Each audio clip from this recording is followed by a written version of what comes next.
Okay, so up until now, we've been dealing with a woman who is not uh, necessarily working, doesn't have her own knipple, right? Doesn't have her own stash of her own money, is using her husband's money. So we saw some interesting halachic issues. The last one that we saw was that in a situation where the husband clamps down on his wife so hard that he causes her shame in the public eye, that he makes her look like a miser, makes her look like a cruel person, he's not allowed to do that either. And that's part of a husband's obligation to his wife, to provide her a proper standard of living, is to give her also the freedom to have a good, I guess what you'd say, a good reputation in the neighborhood as being just like all of the other women of the neighborhood who provide tzedakah to the poor. Okay, so that's why we say that if the family is of means, they live in a relatively affluent neighborhood, can't prevent her from giving a gift that is a commensurate to an affluent lifestyle. Okay, so now we have another she'elah, which is where the woman is working. Now, she'elah, ha'imutar lekabel meisha nesua she'ovedet sikum kadol, kagon 200 shkalim. Can one accept a larger gift, let's say 200 shekels, which is, now you're getting into serious coin, right? It's about, $75, something like that. Here she is. She's a working woman. Somebody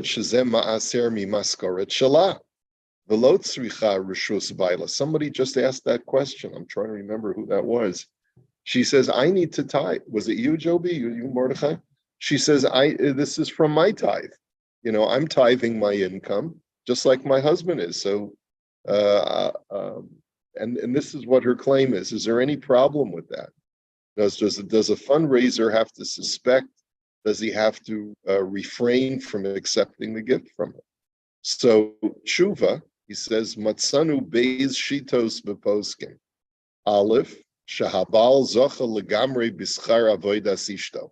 We have two different opinions. One opinion is that the husband can basically say, it's wonderful that you're working, but your income belongs to me. That's the contract of marriage, is that I provide all the financial duties, but in exchange for that, all income that is brought in by either of us is under my control. So you don't have independent rights of tithing your income. And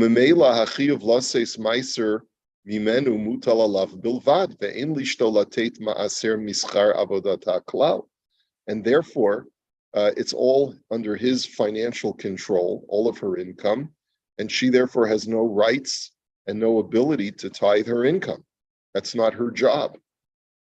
Okay, so that's one opinion in the post. And we're going to look at the notes in a minute, but first let's get to the bottom line.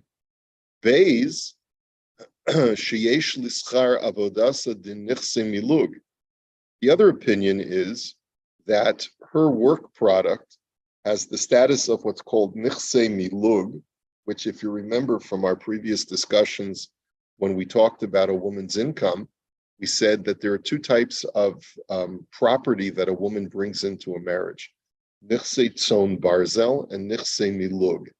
Now, nichse tzon barzel is usually chattel, where she brings in movable items that are recorded in her ksuva, and the husband takes them, and then at the conclusion of the marriage, his estate has to pay back that amount that he took at the inception of the marriage back to his wife. Okay, but then there's also nichse milug, which is property that is usually it's real estate. It belongs to her. Her name is on the title, but the husband has a controlling portion of that asset. So he can use that real estate to build on, to plant, and to reap the agricultural produce and sell it and make money off of that property. But the property still belongs to her. He has a controlling stake, but he's not the owner. His name is not on the title. And so some poskim say that whatever income she brings into the marriage went through her work, it has the status of nechse milug. Hainu sha'akeren shayechet lisha. He says that means that her paycheck that has her name on it is halachically her money, but v'hapeiros hainu haravachim shenitein lekabel mimena shayachin labal. But the husband has the control over that money, so he can invest it. He can provide direction as how that money should be used, but the money is still hers technically. So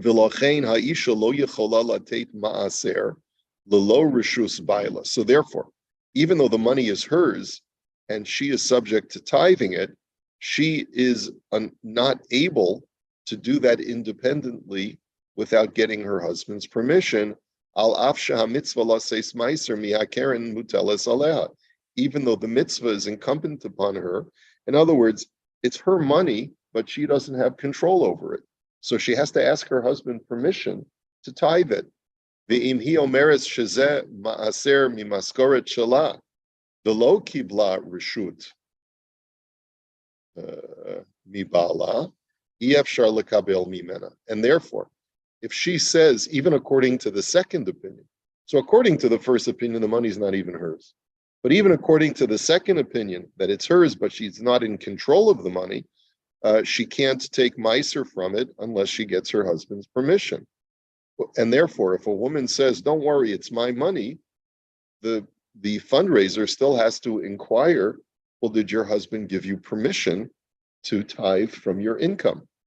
Which, in today's world, if you were to ask that question to a woman, you'd probably get into a lot of trouble, right?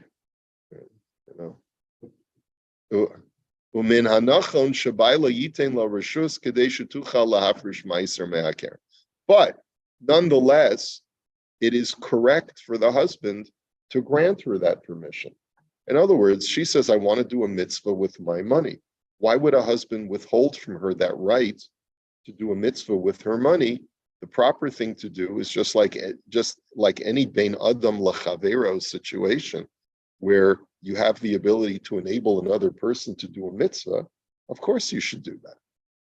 Umeidach gisa, but on the other hand, bala yachol laseis meiser mehaperos lolo haskamasa, aval ein lo laseis meiser mehakeren. Now, on the other hand, the husband can give meiser from the dividends of her income without her permission, but he does not have the right to tithe her income without her permission. In other words, it sort of becomes a cooperative effort that they both have to agree on how she's going to spend her salary, according to this second opinion. But let's say they invest that money, or they put it in the bank and they draw interest. It's an interest-bearing fund. The husband, 100% of those dividends of that money that she brings home and puts in the bank, 100% of the interest that is born from that money goes to the husband. It's totally his. That's what we call the dividends of the nichse milug. It's just that the principal basically has to be preserved by the both of them jointly. In other words, if she says, I don't want to touch that money, according to this second opinion, if she says, I don't want to touch that money and I want it to stay in an account and it should be used for our children's university education or whatever, so then she has a right to insist that her husband not spend that money. But she doesn't have a right to independently spend it either, right? They're, I guess, joint partners on what can be done with that money. Now, so you have two opinions, two ways of looking at it. And now we're going to, yeah.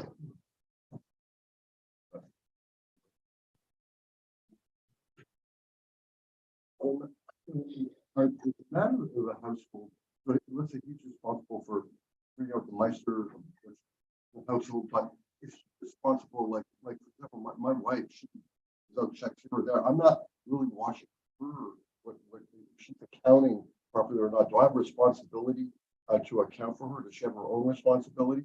what she's giving out, or Are you talking about tzedakah in particular? Yeah. Well, in many situations in the modern world, a husband and a wife work together, and they become essentially partners in financial duties of their joint account. That's a sign of a healthy relationship, right?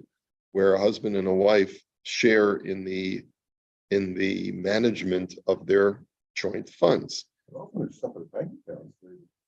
Sometimes, yeah, all relationships are different. Sometimes a husband has his separate bank account, she has her separate bank account. That works also. But with what you're saying, you basically, despite the fact that halachically you are the in 100% financial control of your assets, but you have basically told your wife, I want you to be my partner. And what's mine is yours, what's yours is mine. And so therefore, whatever you spend, you spend. It's, should you have any oversight? That's up to you to decide. If you implicitly trust your wife, so then you don't need to have any oversight. The so-called Avera or whatever. I have to take responsibility, make sure that she's accounting properly, or can you leave it to the wife in that sort of case to account for it? Well, it depends what you've decided to do with your tzedakah money. Have you decided to strictly tithe? And is it at a specific percentage? And you say it like, I'd like us to give 12% of our after taxes and after expenses income to charity. Let's say, just by way of illustration. Well, then and you say, please take care of it. And she says, I will. So it depends. Do you trust her or not? You can, just like you can appoint any shaliach to do that for you. It probably would be the responsible thing to do on an annual basis, to go through some kind of, what would you say, some kind of bookkeeping, right? Yeah. Yeah. I'm just having the sort of feeling. A what? A reckoning. Yeah. I just have the sort of feeling that a lot of women who are professionals and are making some really good income or whatever, they may not be looking at it the same way as maybe men would. And being in what sense? In the carefulness of their nicer money. I just my own feeling. I'm not sure I'm right about. I gotta be careful how to respond to that. I'm not sure that I can even go along with your premise. Yeah. Otherwise I'd get in trouble. I don't see why that should be. There are many women who are in banking and in financial in accounting, and they're even more responsible. I would trust many women over myself. Like, I would probably say that your wife is more responsible than I am when it comes to spending money, because I'm not good with those kinds of things. But that's something that just even if you would appoint, let's say, a financial advisor to be in charge of distributing your tzedakah, you would certainly want regular reports about how your tzedakah money was being spent, right? That's probably the responsible thing to do, not to assume that the person that I've appointed to take money from my account and to distribute it to tzedakah is just doing it without getting regular reports, at least annual reports, right? Does that make sense? Okay. Okay. So first of all, all right, so we've seen two responsa, or two sides of looking at a woman's income, but according to both sides, a woman cannot independently tithe her income without input from her husband. According to the first reason, it's because it's not hers at all, and she has no rights to it, bichlal, because whatever she earns goes straight to her husband. And then the second opinion is because even though technically it may be hers, but the husband is in control of her income, and therefore she can't do anything independent of him without getting his permission. So let's take a look at how we sort of, let's break this down and analyze it. He says, Techila yesh lahakdim shenifsak lahalacha Shema'ase yadeha shel isha nesua shayachim legamri lebayla hainu guf upeiros. He says, first of all, let's establish, and this is really from the Gemara, but it's also brought down in Shulchan Aruch, that whatever a woman produces from her own handiwork, so let's say whatever she does, whether she's, she owns a clothing store, or she is a seamstress, or she is a physician, or she is a lawyer. It doesn't matter what her profession is, whatever she earns as a result of her own industry, or a result of her efforts, that whatever income she earns belongs to her husband, lock, stock, and barrel. That's what the Shulchan Aruch paskins. Okay, ulam lo mevuar eza avoda hi bichlal ma'aseh yadeha. However, what is not clarified in the Shulchan Aruch is what work product falls under the category of ma'aseh yadeha, her handiwork. Okay. So this is really the interesting part, okay? So he says, "V'hinei b'shut maharit kasav shagam nashim she'ovdos ba'asakim u'mefarnesos es ba'alehen ma'aseh yedehen leba'alehen." He writes that even women who engage in industry, in business, right? So in other words, they're not just producing. Say a seamstress produces a dress. What are some other classic? A woman who bakes breads and cookies for a bakery. So those are the traditional things where she's actually producing products. Okay, so that's one type of work. But there's another type of work where a woman is involved in the world of commerce, in the world of trade, and she buys and sells commodities. So according to some opinions, that's not called Ma'aseh Yadeha. He says, the Maharit says that whatever she does to make money, even if she buys and sells commodities, that goes to her husband. V'hatam, o mishum de betchilas isukan adayin habal hayatarech b'mezanos. One reason is because there's a quid pro quo agreement between a husband and a wife when they get married. I provide you with all of your financial needs, and in exchange, you give me all of your income. That's the quid pro quo that is arranged at the time of marriage. That's why, like I just talked about this with someone, a ksuva, right? When a man gives his wife a ksuva, he says, "Ana eflach va'oker ve'ezom va'afarnes yasichi lichi."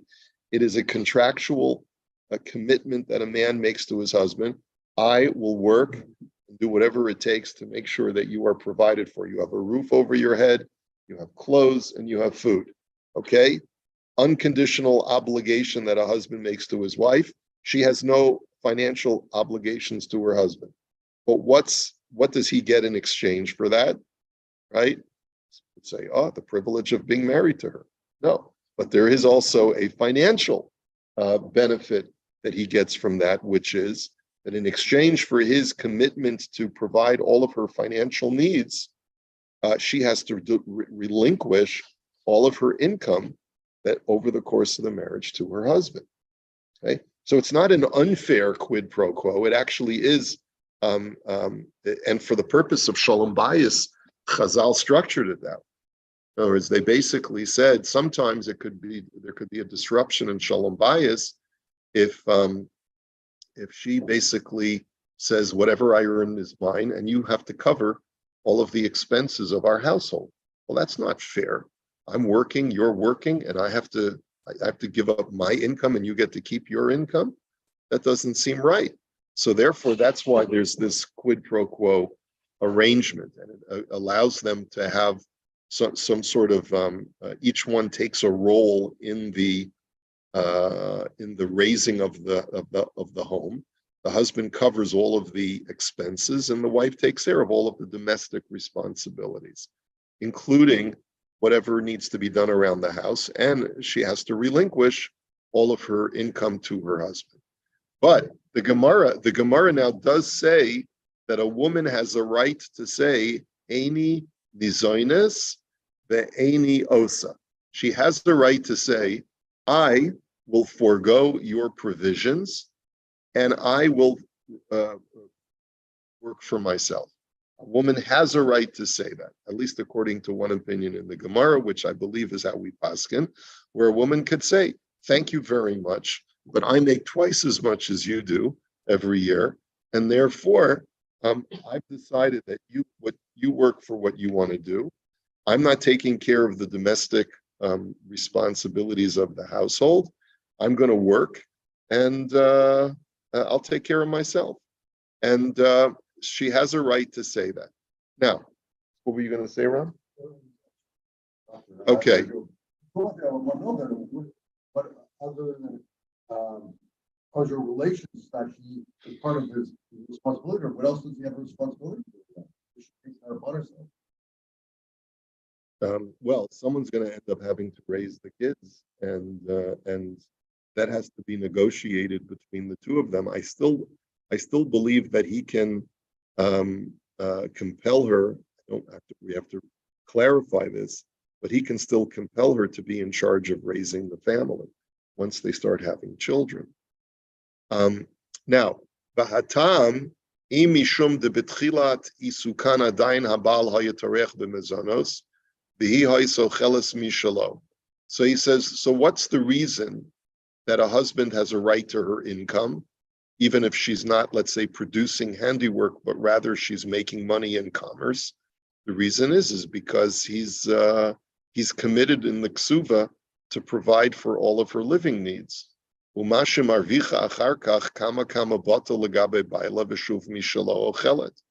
says, and therefore, whatever profits she makes, it becomes immediately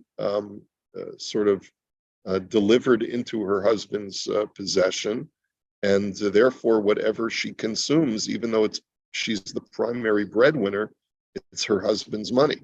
Another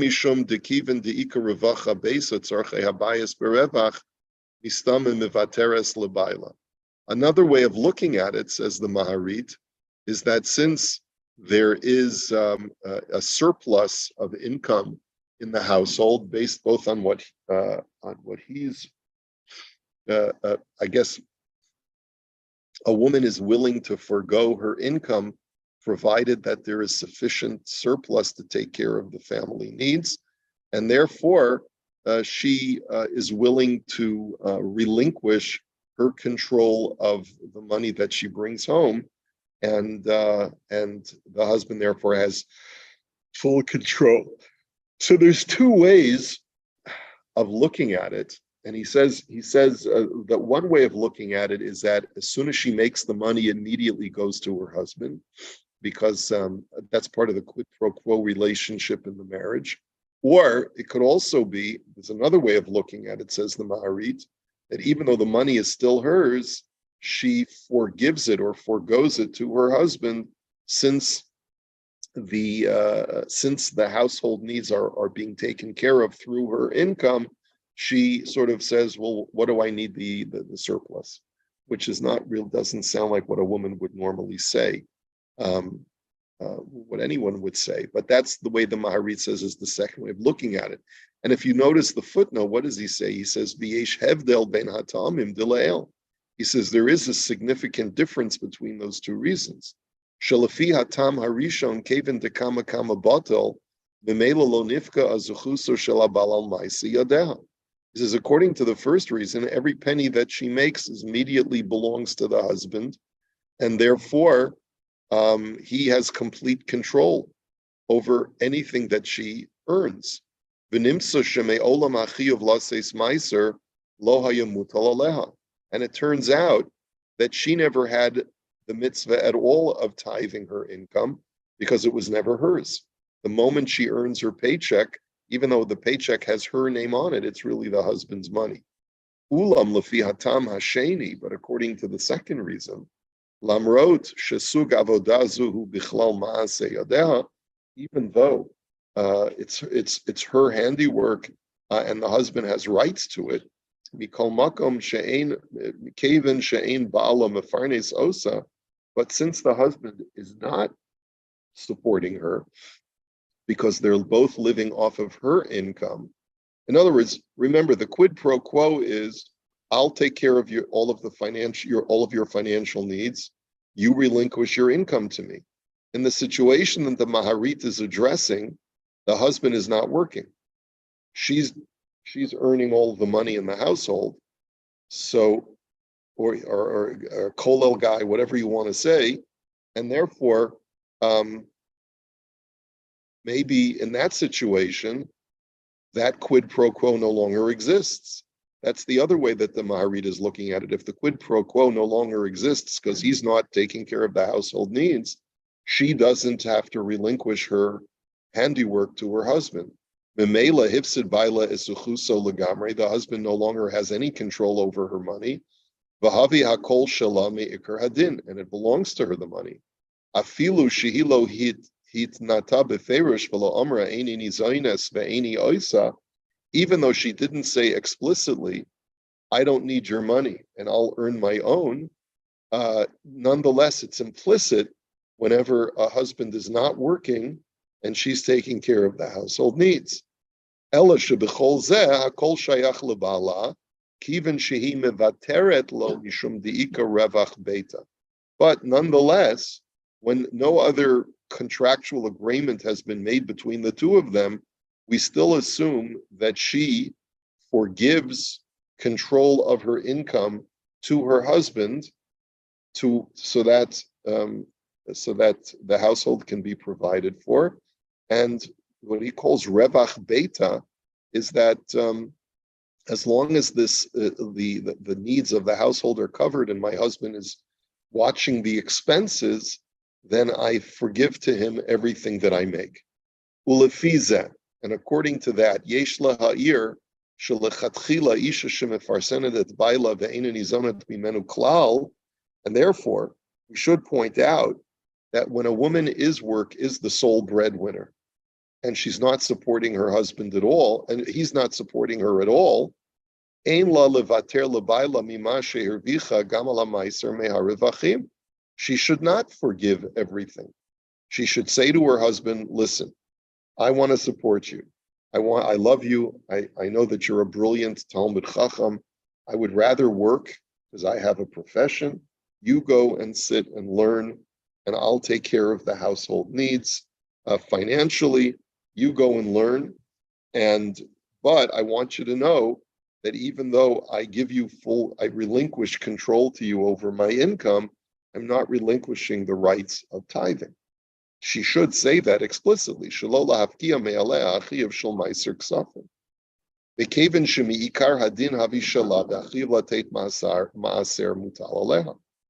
that's her mitzvah.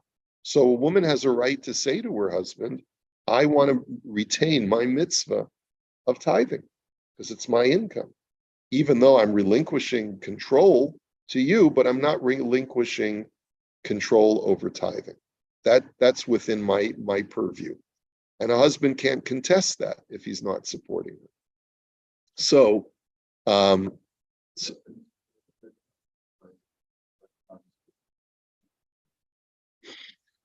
Maharit is addressing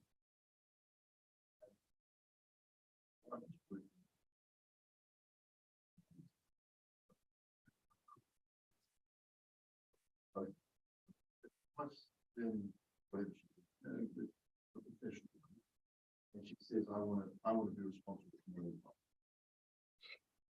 Out of what does the husband have to then say, yeah. Yes, no, or whatever. So we're in the middle of this discussion. I don't have enough clarity yet to fully answer what is the halacha when they're both working. One of the things we've seen is that there are two ways to look at it when she's the sole breadwinner, but there's still this lack of I don't have a precise understanding yet of what is the halacha when they're both working. They both have separate careers, and they're both bringing income into the family. So let's hold on to this and figure this out. But he says, just the last line. He says, "Umashma midivrei maharit shekol avoda havi bichlal maaseh yodea." Seems like from Maharit, it doesn't matter what industry she's engaged in, That's still called her handiwork that the husband controls. Umemela hachiyav latet maaser mutal alav, v'hi eina yechola latet maaser mehem lelo reshus baila. And therefore, she has no right to tithe independently of her husband without getting his permission, regardless of whether you look at the money as being exclusively the husband's or whether it's hers, but he has a controlling stake in her income. So we'll hold it here for today. Let's continue this discussion, Amir Tzashem, tomorrow.